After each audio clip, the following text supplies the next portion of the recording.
If you come away from an experience at church and you tell yourself, I'm just not feeling it, it's really tempting in that moment to push away a little bit and create some distance. We are going to invite you here to try something else, going deeper into your experience at church and seeing if there's more to find. Welcome to the Practice of Stillness video series, where we look at how Latter-day Saints can bring more stillness and mindfulness into everyday life moments. Moments at church or with your family or in your relationship with God.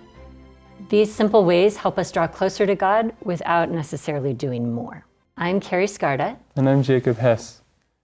There can obviously be some really sweet moments at church. Then there are the moments when going to church can be challenging. What do mindfulness practices offer us in a moment like that? And what we mean by mindfulness is being present in the moment in a compassionate and gentle way and observing what's happening around us, in our bodies, in our minds, in our emotions, with that same gentle, non-judgmental compassion.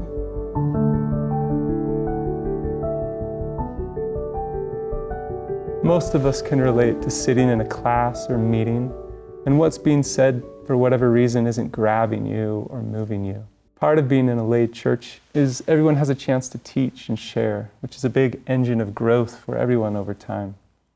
But it also means we may not always hear the most polished, take my breath away sermons. And not everything's going to land for you. In a moment like that, you have two options. One is the more obvious option, just zone out. Only really engage when you find something helpful or interesting, right? No one's going to blame you for that. It's pretty natural after all. But in a gospel inviting us to reach for the supernatural, there's a second option that Carrie and I want to encourage today. Something we've learned from meditation.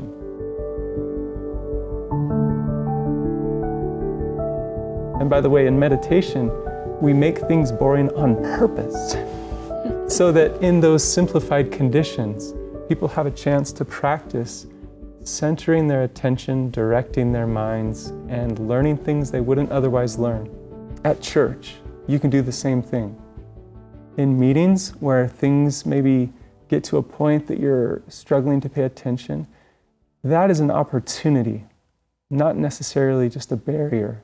In moments like that, try doing what meditators do. Notice when your mind has wandered or your feelings have sort of drifted away, and then bring them back, escort them back, just like little kids at a grocery store. Come on back, back.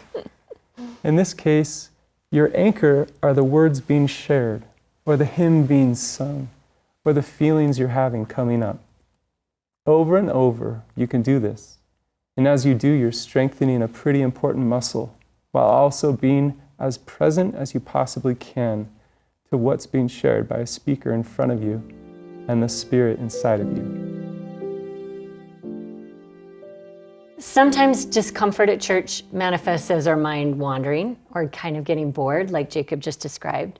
And sometimes that discomfort has a little bit more of an intense or edgy feeling to it, like when we're grappling with a point of doctrine, or when we don't feel like we belong, or maybe even feel burned out at church. But it doesn't have to be a big thing. It can also just show up as the discomfort of trying to make small talk with a teenager in the hallway, or trying to get that mic to stop making like a screeching noise. I once asked my Sunday school class how many people had been in a lesson on how to better tolerate discomfort, and literally nobody raised their hand.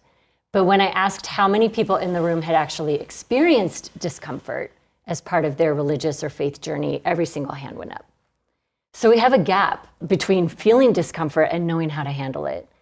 And learning the skill of pausing mindfully can help us better tolerate that gap and that discomfort that sometimes comes up for us at church.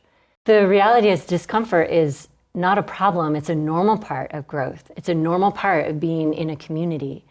But our instinct is to try and get out of it, to get out of discomfort.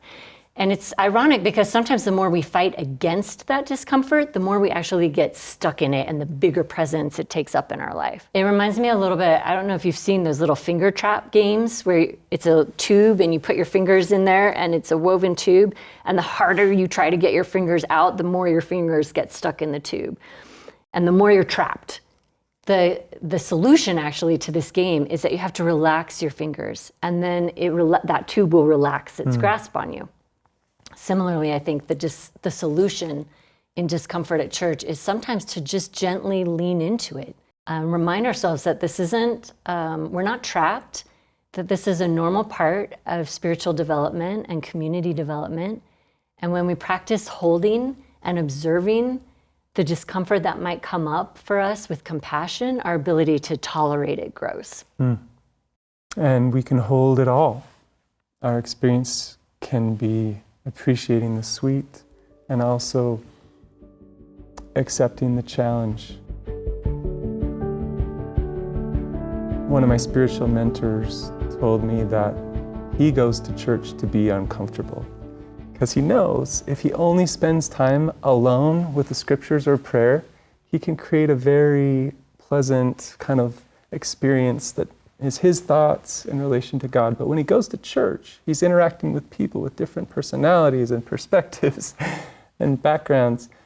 And I like to remember that. Of course, we all want to have sweet experiences, and we can and we do as we worship and we share our adoration with God and our love with each other. But when the discomfort comes, that's a feature, not a bug. That's what happens in community, right? When we're being honest, when we're actually interacting, it does have a messy quality that helps us grow, kind of like the gravity and the friction that helps us move around in the world. There is a kind of a friction to community life that we can come to not just tolerate, but really relish. Say, okay, this is teaching me something. Thank you for tuning in to the Practice of Stillness today as we explore these ideas about how to bring more mindfulness and stillness into our religious and spiritual life.